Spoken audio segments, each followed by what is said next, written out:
Senhor, a questão do batismo, a questão do dia do Senhor. São algumas questões litúrgicas que nós temos que ter bem definidas em nossa mente para ensinar a nossa igreja. Por quê? Porque se você não criar um valor, supervalorizar a Santa Ceia, você vai ver então que as pessoas elas vão tornar isso comum e no dia até da Santa Ceia, que era para ir na Santa Ceia, comungar, né, do pão e do vinho, eles não irão, você vai ver um esvaziamento da Santa Ceia.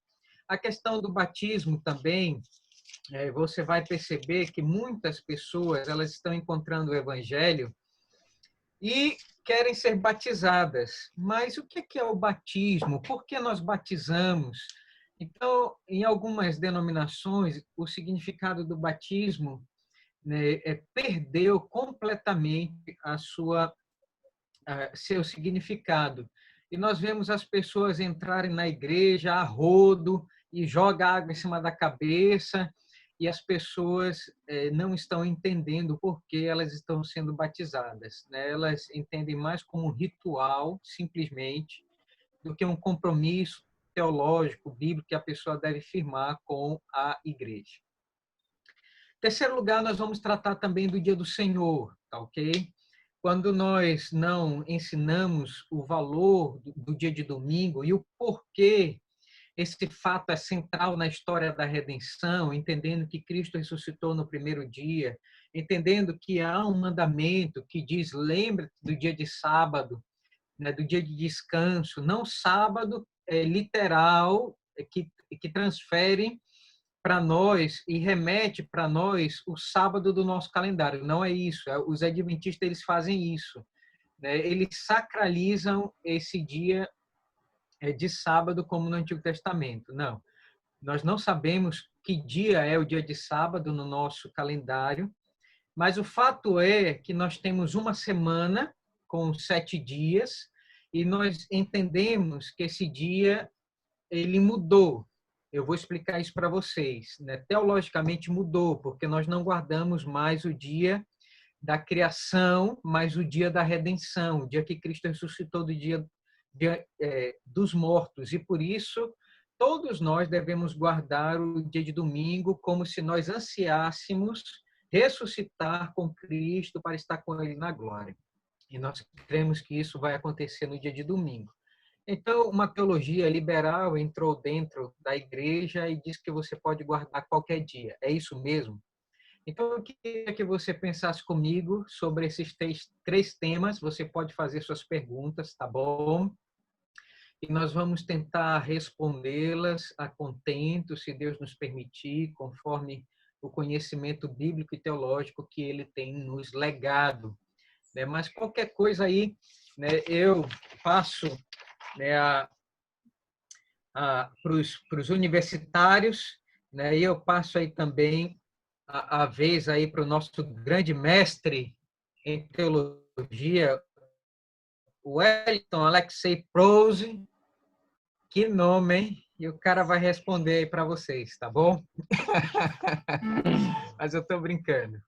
Vamos lá, meus amados irmãos, vamos abrir a palavra de Deus para 1 Coríntios, capítulo de número 11, verso 23 a 28. Aqui estão as palavras de instituição da Santa Ceia, tá? Então, quando você for ministrar a Santa Ceia, você tem dois textos que você pode usar. Quer dizer, tem vários textos, né? Mas, majoritariamente, eu uso dois textos que me ajudam na ministração da Santa Ceia. O primeiro deles é Mateus, capítulo de número 26, verso 26 a 30. Majoritariamente, eu uso as palavras do próprio Cristo, tá certo? Vamos abrir lá, por favor? Vamos abrir aí, Mateus, capítulo de número 26.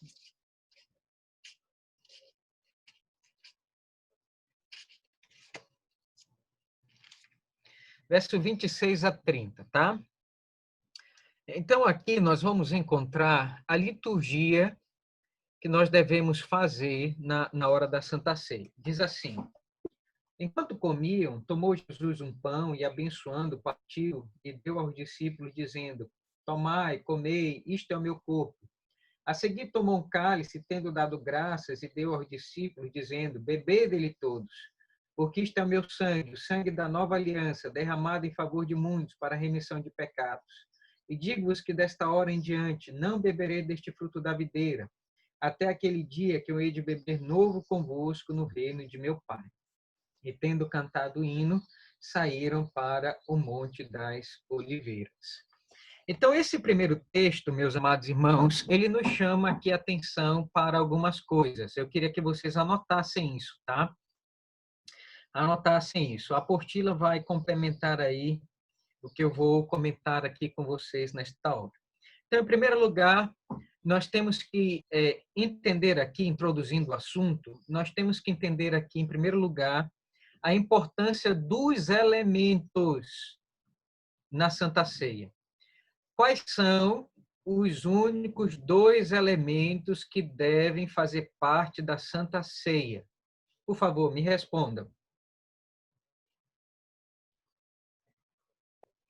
O pão e o vinho. Corretamente. Os únicos 2 elementos que nós devemos Desculpa, é o ter... pão e o suco de uva. Aí você vai me irritar, viu? Mas percebam aqui, meus amados irmãos, que o Senhor Jesus Cristo ele vai elencar 2 elementos, tá? Que é o pão e o vinho. Por que isso aqui é central na Santa Ceia? Por quê? Porque nós vivemos num contexto de contextualização dos elementos. E nós vamos ver hoje que os ministrantes, eles têm distorcido, eles têm mudado, eles têm transtornado a Santa Ceia do Senhor em uma outra refeição que não a Santa Ceia nos elementos pão e vinho como o Senhor instituiu. Isso aqui, eu queria dizer para você, isso aqui é muito sério, muito sério. Olha as palavras, por favor. Vamos agora para 1 Coríntios, capítulo de número 11. Vejam as palavras que o apóstolo Paulo vai usar ao se referir à Santa Ceia. E ele vai dizer de quem ele recebeu. E ele vai dizer aqui que ele está fazendo aquilo que Cristo entregou a ele. Veja aí, por favor, verso de número 23, ele vai dizer assim: Porque eu recebi do Senhor o que também vos entreguei. De quem o apóstolo Paulo recebeu a incumbência, a instrução para fazer a Santa Ceia? Foi de quem? Do próprio Senhor. Próprio Senhor, Jesus. Do próprio Senhor. Então, se foi do próprio Senhor, então aqui está estabelecido, irmãos, o que faz parte da doutrina da revelação, o que foi instituído aqui faz parte, então, da inspiração divina, faz parte da suficiência da revelação divina, faz parte da eficiência da revelação divina. Então, a revelação divina, ela é inspirada, ela é suficiente, ela é eficiente, ela é autoritativa para a igreja. Nós temos que entender isso. Quem revelou isso para o apóstolo Paulo fora do tempo, ele nasceu como um fora de tempo, ele não estava ali na Santa Ceia. Mas o próprio Senhor Jesus Cristo apareceu para ele em revelação e disse o que era para ele fazer na hora da Santa Ceia. Por quê? Porque o contexto de 1 Coríntios, se vocês olharem, é o contexto da deturpação da Santa Ceia. Havia a mesa do ágape, a mesa do amor, então a igreja se encontrava, cada um levava as suas refeições, era um junta-panela, praticamente, né? Cada levava e comiam. Só que a mesa do amor virou a mesa do desamor, virou a mesa né, dos problemas, das guerras. E aí, quando a igreja ia tomar a Santa Ceia, era guerra, era problema, os irmãos se mordendo e brigando por um pedaço de coxa de peru, outro pelo bacalhau, outros bebiam, enchiam a cara, e aí traziam problemas para dentro da igreja, né? Por isso, meus amados irmãos, o alerta aqui para nós, né? A ministração da Santa Ceia, ela deve ser simples, e ela deve estar fundada em dois elementos. E esses dois elementos, eles são autoritativos, eles são inspirados, eles são revelados pelo próprio Senhor Jesus Cristo. E eu queria dizer para vocês aqui, né, justamente isso, que nós não podemos mudar os elementos da Santa Ceia, tá? Por quê? Porque eles foram estabelecidos e eles foram canonizados e eles foram escriturizados no Novo Testamento. E o que nós devemos fazer é aquilo que Cristo autorizou fazer na Santa Ceia. Então, vamos entender aqui a teologia por trás, tá certo? Vamos entender aqui a teologia por trás para que nós possamos entender, então, o uso dos elementos, tá? Infelizmente, eu não tenho aqui uma lousa, né, para poder mostrar para vocês isso e descrever isso, mas eu quero que você imagine isso mentalmente, tá bom? Então, vá lá comigo, por favor, para Êxodo, capítulo de número 12.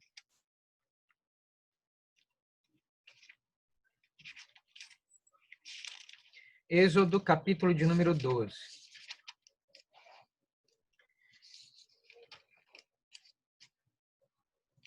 Vai dizer aí no verso de número 14: E este dia será por memorial, e o celebrareis com solenidade ao Senhor nas vossas gerações, o celebrareis por estatuto perpétuo. Verso 18: Desde o dia 14 do primeiro mês, à tarde, comereis os pães asmos até a tarde do dia 21 do mesmo mês. Por 7 dias não se ache nenhum fermento nas vossas casas, porque qualquer que comer pão levedado será eliminado da congregação de Israel, tanto o peregrino quanto o natural. Nenhuma coisa levedada comereis, nem todas as habitações comereis pães asmos. Chamou, pois, Moisés todos os anciãos de Israel e lhe disse: Escolhei e tomai cordeiros segundo as vossas famílias, e imolai a Páscoa. Tomai um molho de isopo, molhai no sangue que estiver na bacia, e marcai a verga das portas e suas ombreiras, com o sangue que estiver na bacia.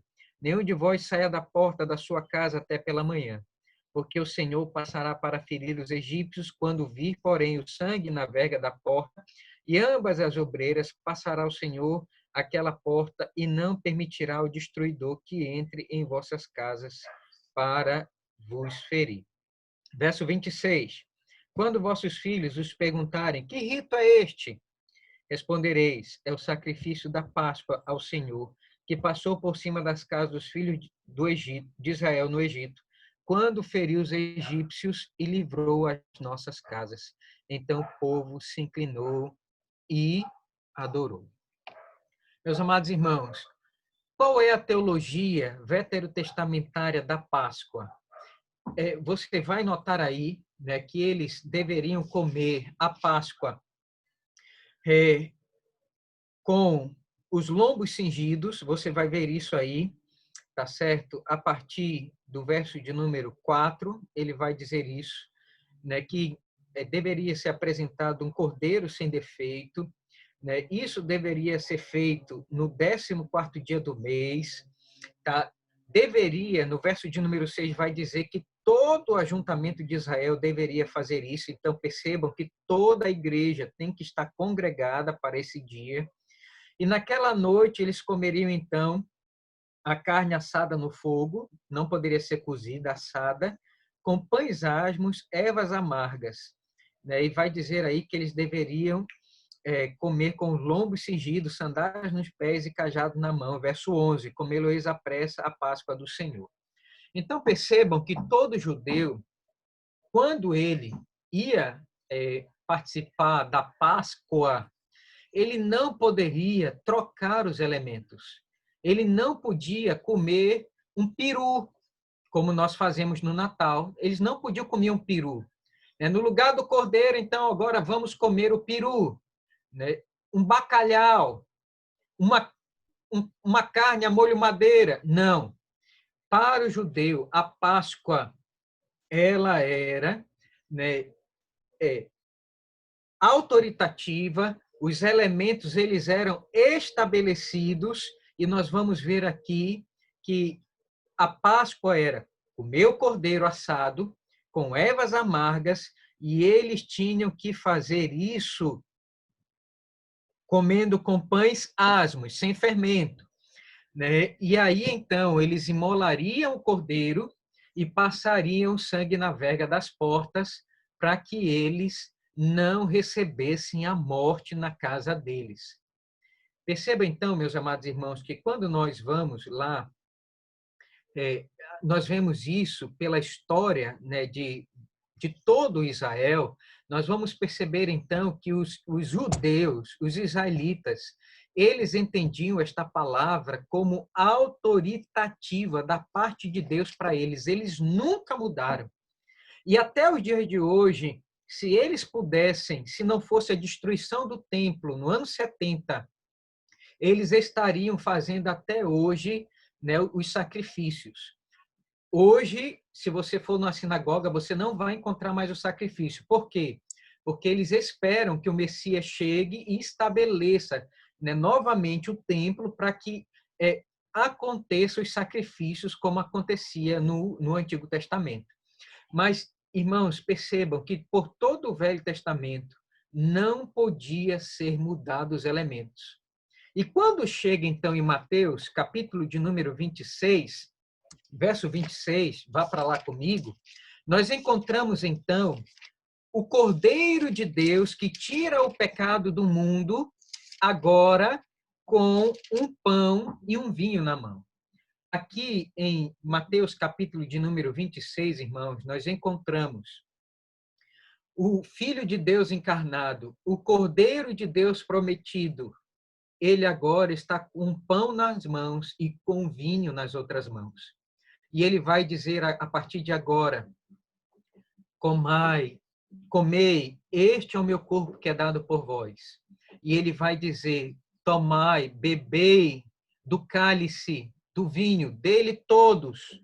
Né? E ele vai dizer aí a mesma coisa que estava escrita lá no Velho Testamento, no verso de número 14, Êxodo 12, verso 14. Ele vai dizer lá, Deus diz que é para tomar isso com solenidade por todas as gerações. E o Senhor vai dizer isso também no verso de número 29, quando ele diz que nós devemos fazer isto até que ele volte no seu reino para nos buscar. Então, percebo, meus amados irmãos, aqui a teologia. Qual é a teologia da Santa Ceia? O que é a Páscoa para nós hoje? Qual é a Páscoa cristã? A Santa Ceia. Ela é a Páscoa cristã.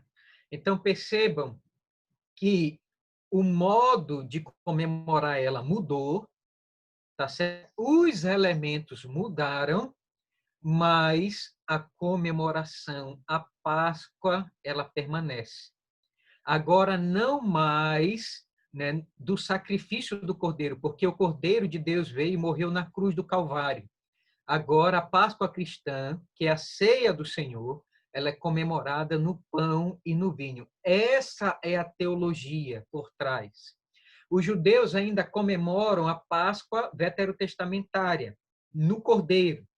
Nós, meus amados irmãos, nós cristãos, pela fé em Cristo, entendendo que Cristo é o Cordeiro de Deus e que ele se sacrificou lá no Monte do Gólgota, a partir de agora nós comemoramos a ceia do Senhor.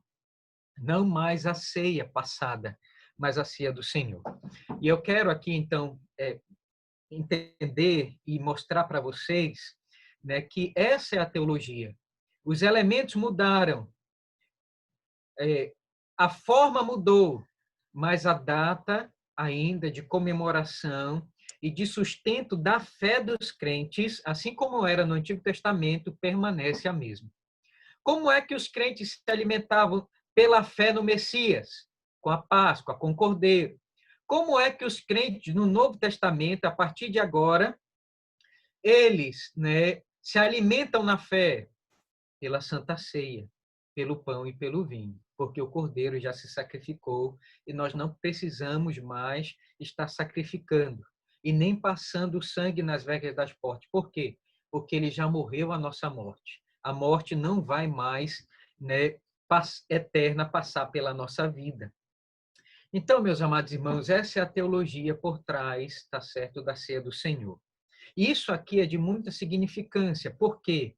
Porque se Cristo ele permanece na mesma base veterotestamentária e ele muda os elementos, ele institui os elementos, e o apóstolo Paulo vai interpretar isso e vai dizer: eu recebi do Senhor. Então, quem é o pastor Raimundinho? Quem é o pastor Francisquinho que tem uma teologia aberta, uma teologia liberal para poder mudar os elementos da ceia do Senhor? Quem é? Aí nós vamos ver o Senhor Jesus Cristo dizendo, numa palavra profética, ele vai dizer: aqueles que fizerem um só desses pequeninos transgredir a lei de Deus, a ordem do Senhor, que mudar as coisas, que não ensinar conforme eu estou ensinando o Evangelho, era melhor amarrar, né, uma pedra de moinho no pescoço e se lançar no fundo do mar, porque vai receber grandes flagelos na eternidade. E aí é que nós vamos ver, irmãos, lá em Apocalipse, né, capítulo de número 22, o apóstolo João encerrando, né, o Novo Testamento, o cânon do Novo Testamento, ele vai dizer, né, que aqueles que mudarem um pingo de i, né, desta profecia, receberá os flagelos desta profecia. Então, a minha posição reformada e os reformadores, irmãos, aqui a parte histórica, né, da Santa Ceia. Essa é a teológica. Vamos passar agora para a parte histórica. Eu estou aqui resumindo, tá certo, para vocês. Então, a parte teológica é essa. Qual é a parte histórica? A parte histórica vai mostrar que a Santa Ceia ela foi, né, a parte litúrgica na igreja mais discutida e que mais gerou guerra com os reformadores.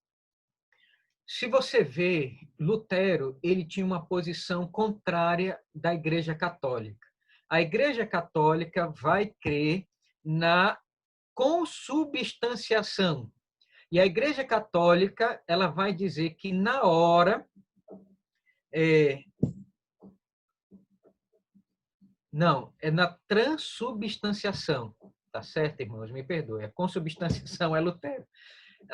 A Igreja Católica vai crer na transubstanciação. E a Igreja Católica vai dizer que na hora em que o fiel come o pão e o vinho, eles se transformam na carne de Cristo e no sangue de Cristo. Eles vão ensinar isso, tá certo? Lutero ele vai ser contra isso e vai dizer não, negativo. Nós não comemos o corpo de Cristo nem bebemos o sangue de Cristo, não. Ele vai formular então a doutrina da consubstanciação. Ele vai dizer que o corpo de Cristo e o sangue de Cristo estão com os elementos, mas não se transformam nos elementos, né? Aí gerou mais uma briga, agora com Zwinglio. Isso, liga teu microfone aí, cara, tocando violão. Tem alguém ouvindo louvor aí na hora. Ih, caramba. Ele está colocando louvor. Meu irmão está tocando aqui. Calma aí, deixa eu falar com ele. É aula com fundo musical, tá parecendo culto. Vai lá. Então, amados irmãos, Zwinglio, ele foi tão duro nessa questão da Santa Ceia que o Zwinglio vai dizer que ele não cria na transubstanciação nem na consubstanciação de Lutero. Ele vai dizer que os elementos da Santa Ceia eram simplesmente símbolos do corpo e do sangue de Cristo. João Calvino, ele havia média, né? entre esses reformadores. E a maioria das igrejas reformadas entendem que a Santa Ceia ela é um meio de graça pelo qual o Senhor Jesus Cristo comunica bênçãos espirituais através do pão e do vinho que sustentam e que mantêm o povo de Deus, né? Pela graça de Cristo, é simbolizada no pão e no vinho. Quando nós comemos, nós somos sustentados pela fé no corpo e no sangue de Cristo. Então, Calvino dizia que a Santa Ceia é um meio de graça, tá certo? Não somente um símbolo, não é somente um símbolo, não. É como se fosse uma medalha. Aí você olha para a medalha e lembra que você ganhou um prêmio, né, de uma corrida. Não, não é simplesmente um símbolo, não. Também não é consubstanciação nem transubstanciação, não. A Santa Ceia é um meio de graça. E essa é a teologia histórica que nós entendemos, então, da Santa Ceia. A Santa Ceia é um meio de graça para as igrejas reformadas. Não é simplesmente um símbolo. E também não tem transformação. E o corpo de Cristo, o sangue de Cristo também não estão com os elementos. Não é isso. É simplesmente um meio de graça para sustentar na fé. E à medida que nós comemos do pão e nós bebemos do vinho, nós lembramos, então, né, que Cristo ele morreu por nós e nós vamos ser sustentados nesta fé até que ele venha. Ok? Então, para finalizar, conclusão, irmãos amados. A igreja pós-moderna, ela, por causa da influência da teologia liberal, né, que é aberta, eles, então, estão contextualizando, né, os elementos do pão e do vinho, trocando eles por caldo de cana, né, trocando o pão por tapioca, por causa da contextualização missionária, né? Então, tem algumas tribos que não vai ter vinho, não vai ter pão ou suco de uva, né? E para aqueles que são mais liberais, né? Menos estritos, eu estou brincando.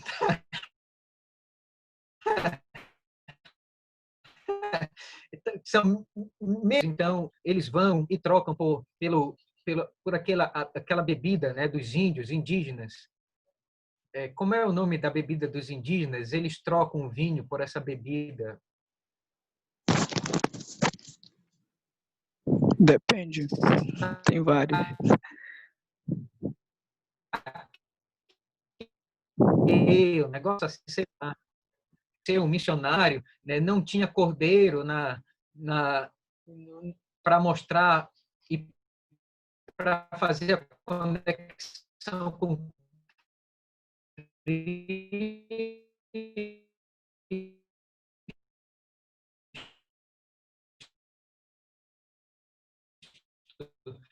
Aí ele apontou para uma galinha e disse: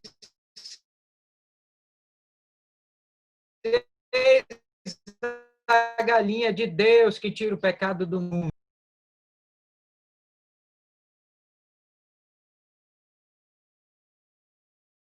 Ele não sabia dessas contextualizações, que é o Senhor. Não sabia que os povos, eles têm contextos diferentes.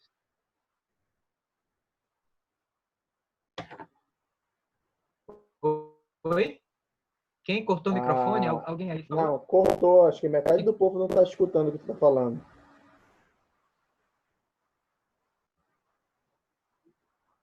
Agora sumiu.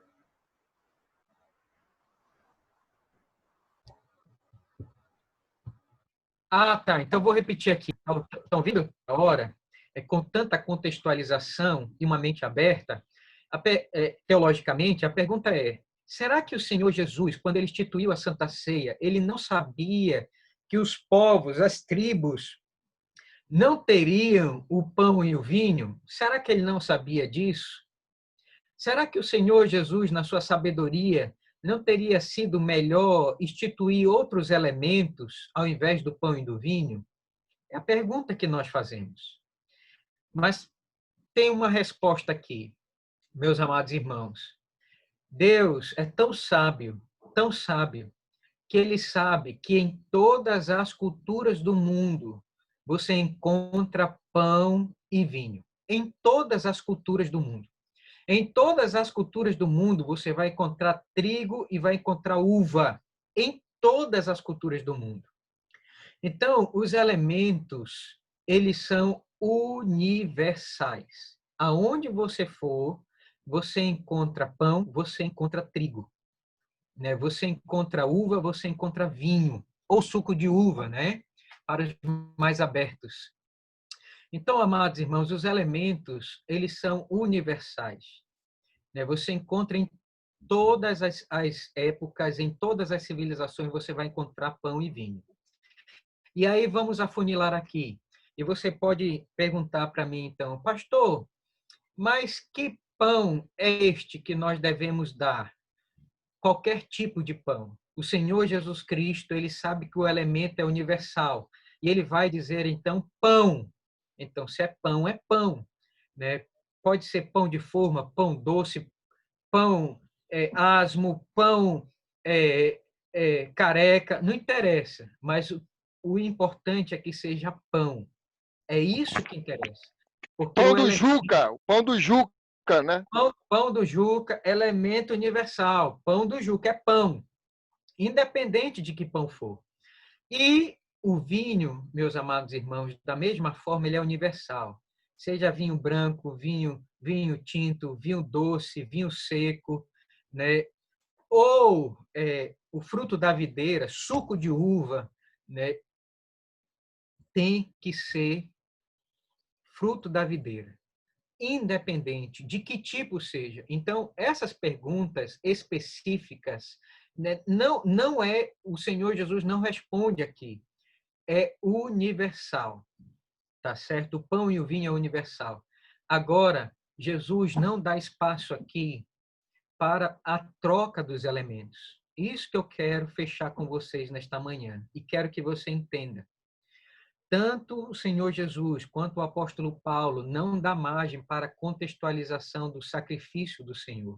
O sacrifício do Senhor é pão e vinho, né? Na sabedoria dele, ele viu a universalidade desses elementos e a troca, a contextualização não cabe aqui. Eu pergunto para você, por que no batismo, né, as pessoas não batizam os índios ou os africanos com lama?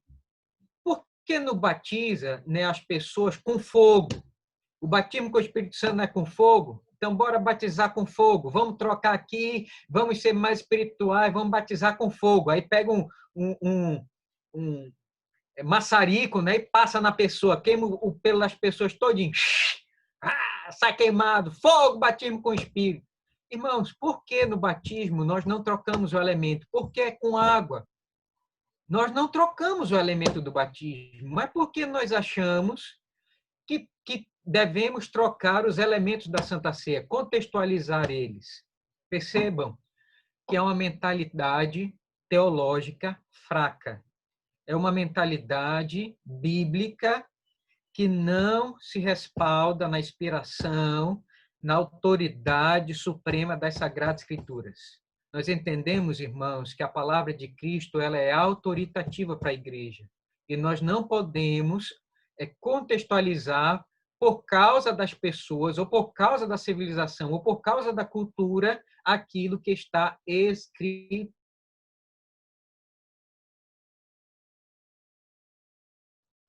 canonizado, que você pergunte, você pode perguntar. Eu vou me antecipar aqui a sua pergunta. Ô, Pastor Ciro, Oi. eu tenho uma pergunta a respeito da frequência. Segure. Oi? A respeito da frequência que a gente celebra a ceia, né? E, só um minutinho, só segure aí, meu irmãozão. Só segure. Eu vou explicar. Algumas perguntas aqui. Vou entrar em algumas perguntas que você pode fazer.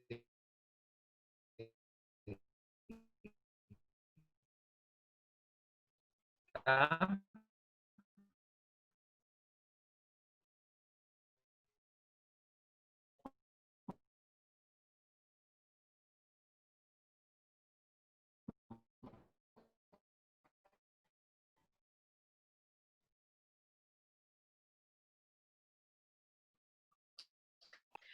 Algumas Professor. perguntas que você pode fazer. Primeira pergunta. Professor, ficou mudo de novo aí, 1 minuto mais ou menos.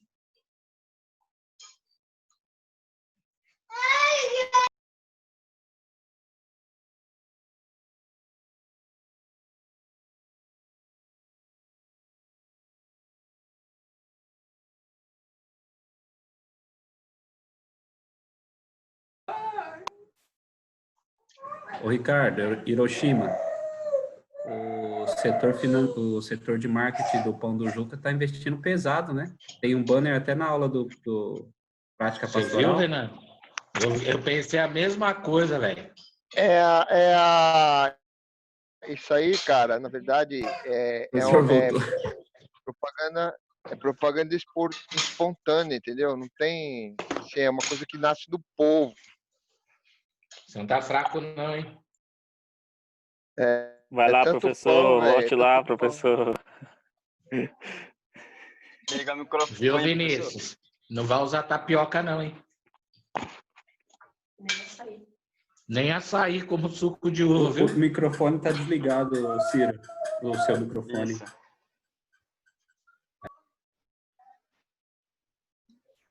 Pronto, estão me ouvindo? Agora sim. Meus amados irmãos, com relação ao horário, eu posso prosseguir mais um pouquinho ou a gente encerra logo? Desce a lenha, professor. Por mim, tudo bem. Até que Professor. horário podemos ir? Até meio-dia e 10, meio-dia e 15, que horário? Então, nós temos horário para pegar almoço no refeitório. Então, pronto. Então a gente termina, então, semana que vem, essa questão da Santa Ceia, tá bom? Guardem aí as perguntas para a próxima aula e a gente vai tratando e respondendo essas questões, tá bom? Bom almoço a todos.